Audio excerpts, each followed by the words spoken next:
Okay, to be honest, I don't remember what happened here because I recorded this like weeks ago, and then I've been getting distracted with playing Pokemon Conquest and all that. Really fun game. Check it out. So, let's see. I think we're just trying to get out of this, and I'm going to put Poe in front. So now we're going to battle this guy, and he sends out a Grimer, which I can just kill with Confusion. And we have a dead slime on the floor. Next he's going to send his Puffball, and that's dead too.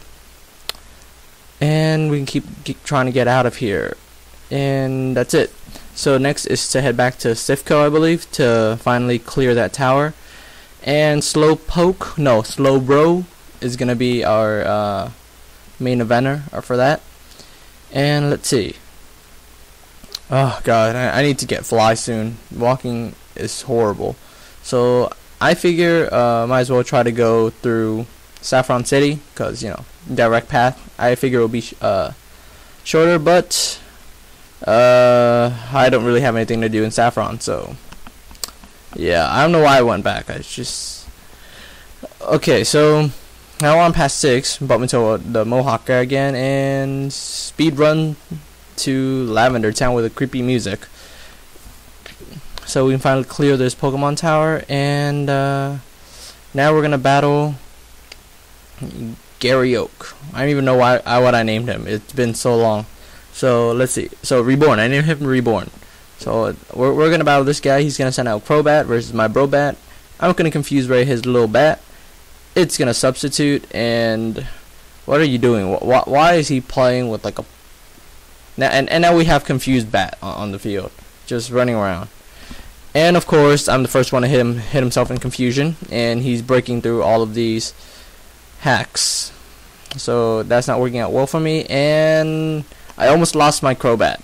But that's okay, because Crobat's a boss, and he took that with 8 HP left, I believe. So now I'm going to send out Gloom, and Gloom's just going to kill this thing with a Petal Dance. But to be sure, let's put it to sleep. And never mind. So that was actually a pretty good idea to put it to sleep. So next, I don't remember what he switched into, but look like it's on my Magmar. Okay, so Kirlia, Magmar, Confused Ray seems like the best option. Just my team is all about that confusion hacks. So critical hit Flamethrower takes him down, and now he's gonna see. That would have been smart to predict me to go for the Flamethrower and then switch in to get a Flash Fire boost, but that didn't work out so well. So now all I have is Water Gun to hit him with. I don't even have Surf yet, so that's horrible. He gets a crit, doesn't really matter, but I'm gonna heal up just because I don't want to lose Slowbro. And now we have Pink Gummy Bear over here. And why did he go for Reversal? Maybe it seems like a good idea, but so he's gonna sound like the buzz. And this is really interesting. I actually remember this. When I use Confuse Ray, he actually starts using Struggle. So as you'll see in a quick second, he'll break through and he'll struggle. So that's really weird. He struggles, gets hit by the Flame Body, so that sucks for you, bro. And yeah, Electabuzz goes down, and we beat Reborn. So apparently this guy caught a Cubone in here, which I fail to see how, because Lavender Town seems like a place for ghost Pokemon. But I guess there's a... I know you see a Ghost Marowak. I don't know where the Cubone comes from. But yeah, so I'm going to enter this place and put Poe in front, because Poe has Psychic, and as we know, ghost Pokemon in Generation 1 sucks. Even in Generation 3, just because all ghost moves are physical. So I don't know what they were thinking with that. But yeah, so I'm going to try to catch this Ghastly here. Hopefully not kill it. But apparently Ghastly is too weak to take on Slowbro's Water Gun, which is not even that strong. But see, and Slowbro is a boss in this place. Own tempo. You cannot confuse my Poe, because Poe is already pretty much confused all the time. So he's gonna send this little puppet thing, and Water Gun can take it out. So I think I'm gonna need to train Poe the most for the next gym, because I believe not Saffron, it's like Fuchsia. Yeah, Fuchsia with Koga has poison, I believe. So I can just send out Poe, do a couple of Psychic, and they will be done. So let's see, more Ghastly all over the place. And well, since, you know, Nuzlocke rule, I might as well try to kill it now and get some good experience. So Po is actually a pretty good place for EV training too, just because all of the Pokemon, especially Ghastly and Haunter, gives you special attack, and other Pokemon should give you special defense or something. So critical hit takes down a little bit, Shuppet. I didn't see, that was pretty fast. So Shadow Punch does nothing, and I take down Haunter. So now I can, let's see, what's that? Elixir. Awesome. So let's see. All these person looks the same. I don't know. So now Astonish, not gonna flinch me, and I get a critical hit with Water Gun, which didn't even take it out. So Miss Drevius still a boss before Miss Magius, and yes. So apparently I'm just gonna stand there and chill for a while, and we get a Great Ball.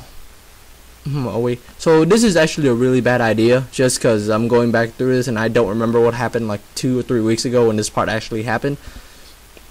So I'll actually inform you on Pokemon Conquest. It's actually taking place in the region of Ransei, and it's actually pretty interesting, playing off on the theme of samurai and conquering kingdoms and all that. And you start out with Eevee, so it gives you a lot of option. And if Pokemon want to make a game more revolved around strategy, they actually got it right there, because more like war tactic, I kind of guess. You move your Pokemon around and get them into the right position where you can attack, and there's also ability that can up your range and critical and all that.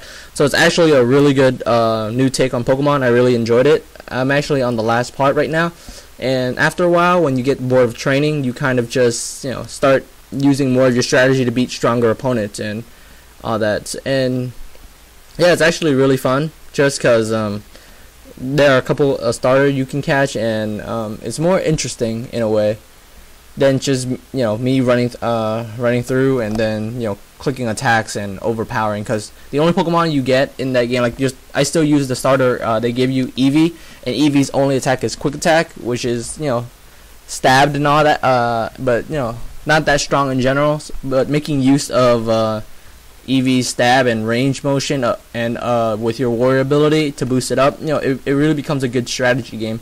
So for anyone who hasn't, check it out. It's called Pokemon Conquest, and yeah, pretty fun game. So back to the gameplay. This spot right here, best spot for in Generation 3 to EV train, just because you can send your Pokemon in here, battle all these ghost Pokemon to get special attack, and then go back in the middle and get heal. So it's actually a really good place just to grind in the game in general till you're at level 40. After that, you can grind here to level 45 maximum, I'll say, because after that it just becomes really slow training. And yeah, I might come back here depending on if I feel like it, for Koga especially, because I don't know, everyone seems to be pretty strong in Fire Red Omega, so I predict his Pokemon will be at level about 50, I guess, and none of my Pokemon are even close at 45. So I am just going to go ahead and, after this tower, check out Future City, go into Safari Zone, catch Pokemon and all that, and then start training up for that. And Gengar. See, Gengar is not an opposing threat, because look at how much that did to me. That did nothing. I walled that Gengar. And yeah, so just more ghost Pokemon all over the place. So I'm just going to go ahead, bow this person. All of them have this weird little laugh. How do you laugh? It's weird. So we have One-Eye Cyclop over here versus my Gummy Bear. And I'm not sure if he has any ghost move, but well, that was pretty idiotic. I'm not sure if he has like any strong one, because all of them so far, the only ghost move that's strong that they showed me so far is Shadow Punch. Shadow Punch is a priority move with like 40 base power, and the fact that it's physical, not special, makes the ghost Pokemon even weaker. So now knockoff, I'm not even holding any item, which I actually should be, but Curse is a horrible in-game move because you cut half of your attack, and that allows my Gummy Bear to kill you. So Poe is on a roll, just going around killing ghosts. And see, Gary must be pretty awesome, or whatever I named him in this game, because she's going around catching the Cubone. That's the only one I saw. And wow, my luck just ironic. So double Cubone, and now the ghost. I remember as a kid, I literally spend my entire battle trying to catch this thing. partly because I didn't know English very well, and then I keep trying to click Pokeball and it's not catching, and I didn't understand what it's dodging it or it's missing me, and I just assumed that Marowak was knocking the Pokeball back with its club thing. But yeah, Marowak, awesome Pokemon. I always used to assume that it's where it's like a baby Charmander, and then the mother dies and it put on the skull and it becomes another Pokemon. Just I don't know what the whole idea was with that, with making them look so similar, but yeah. And I wish since Marowak resembled like kind of a samurai thing so much, with the whole that, and Farfetch was the first two Pokemon before Conkeldurr to use Conkeldurr used freaking brick. Marowak uses a freaking bone, so that's pretty awesome. So I send in my Gummy Bear here, takes that explosion like a Gummy Bear, and send back in Brobat to finish off this Cacturn. So I'm gonna wing attack those little Barb. Get how I'm not clipped, but we beat Grunt. And yeah, so that's Mr. Fuji. He gives us the absolute best item in game, the Poke Flute. I think best item in game because that ensures you never have to use a full heal or awakening to wake up your Pokemon ever again. It's like a permanent full heal for sleeping, kind of. And yeah, so next comes in. See, my Brobat seems to face a lot of Golbat in this game. Not a lot of people don't know is that good thing about Fire Red Omega is that you actually get the national dex pretty early on, because a lot of people have told me that if you were to try to evolve Golbat before you get the national dex, a glow would happen and then it would say something stopped it from evolving. So apparently Kanto has some weird non-evolution field, and then when you get the national dex, it's like, okay, yeah, you can evolve. So yeah, pretty weird stuff. But now we get Marowak home, well, not Marowak, we get the Cubone home, Marowak's rest in peace, and we get the Poke Flute from Mr. Fuji. And since we now have the Poke Flute, first thing I'm going to do is heal up. Second thing I'm going to do is catch me my favorite Pokemon in this game, the bear fatter than Slowbro. So we're going to run down here, and I'm not sure what to put in front right now, but we do have all the material we need for this Snorlax, and I just gotta make my way down this path apparently because I have not battled anyone. So this will be a little good training spot for Gloom, just because Gloom will be completely useless in the next gym because it's a poison gym and Gloom can't do anything. So this is well, anything to a poison type mainly to say. So now we're going to use the Poke Flute, wake up Gloom, and now this is going to use Rain Dance, which weakens. Does it weaken grass move? I would like to say so. If not, And yeah, so this guy got more Godin out here, which is going to die to a Petal Dance, and awesome, level 36. So we're going to go ahead and learn Moonlight because it's like Synthesis anyway. And I don't know what to delete because both Sleep Powder and Poison Powder is pretty awesome. So yeah, I guess I decide to get rid of Poison Powder just because I find Sleep Powder more useful in terms of me catching Pokemon, and yeah. So yeah, see, and in battle, because once you put them to sleep, you hit them with a couple times, they can't do anything, and we're all just having a great time. So now the Quillfish come out. I do not want to battle Quillfish with any other Pokemon. Quillfish is such a defensive wall. Like once you give it stuff, I wonder why they never made an evolution of it. Like some Pokemon actually really deserve evolution. Like I can imagine Absol maybe needing an evolution because it's already pretty strong. Imagine the evolution with like a bit more power, but like really enhanced in speed. That thing will be a really good attacker. And let's see. So this guy has Poliwag, Poliwhirl, Poliwrath. They all have those cool swirl, and they're all blue. Then out of nowhere, suddenly, they made Politoed, which is just green and weird. It's like Politoed is like the Teenage Mutant Ninja Poly of the whole family. It's just weird. So let's see. I'm here missing my Sleep Powder, and he's here pulling off Hypnosis all day. So finally, I just got tired of me using Pokeflute, him attacking, then putting me back to sleep, because this guy is apparently not missing any of his move. So I finally wake up, hit him with the Pedal Dance, and that's the end of that. Poliwhirl, good Pokemon. I don't know. Back then, Poliwhirl was such a much better Pokemon than Poliwrath, just because with Poliwrath you can learn like fighting move to beat down rock, but what's the point when you already have water move? And in terms that Poliwhirl might actually have higher special defense than Poliwrath, makes it a lot better attacker, with water being all of water move being special in this generation, which I found really weird, because how did it take them 4 generations to finally realize that some move like bite is special but not physical? And then I don't know, 4th generation on, the move was a lot better, just because you can make use of a lot more Pokemon with and then Gengar and all of that became a lot better with Ghost switching to special. Well, not special, but like mainly the move. Like I don't get how Shadow Ball would be physical. Like you can clearly see them throwing some black sludge ball at you, and yeah. So now we have the Nido couple, and I don't get why I didn't send in my Gummy Bear on this one, but apparently I decided to go with Pedal Dance and Air Cutter. The thing with Air Cutter is so this guy is not very smart, or else he would just aim for my Gloom first, because now, yeah, can take him down easily.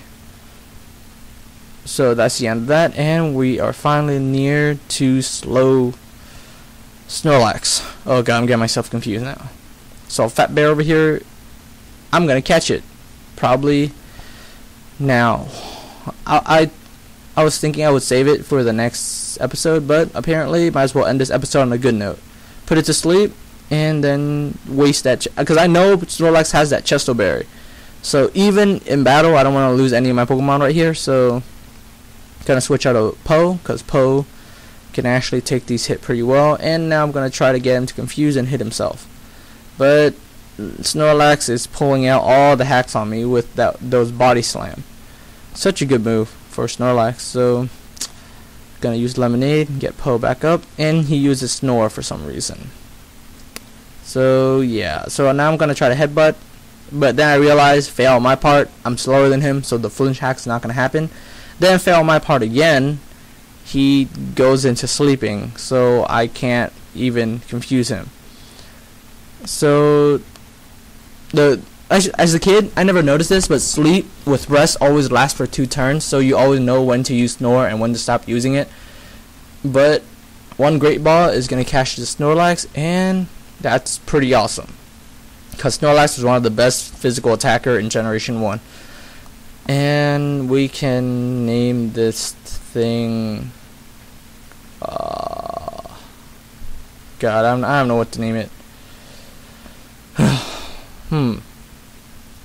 So what did I decide to name it? Because I know I already gave it a name, just not sure what I named it. Come on, try to remember. I'm gonna name it Mr. Tubby. There we go, Mr. Tubby. I remembered, Mr. Tubby. Why? I had a little bear I hugged as a child, and I named it Mr. Tubby. So like Mr. Tubby, same thing. So that should wrap it up for this episode, and I'll see you guys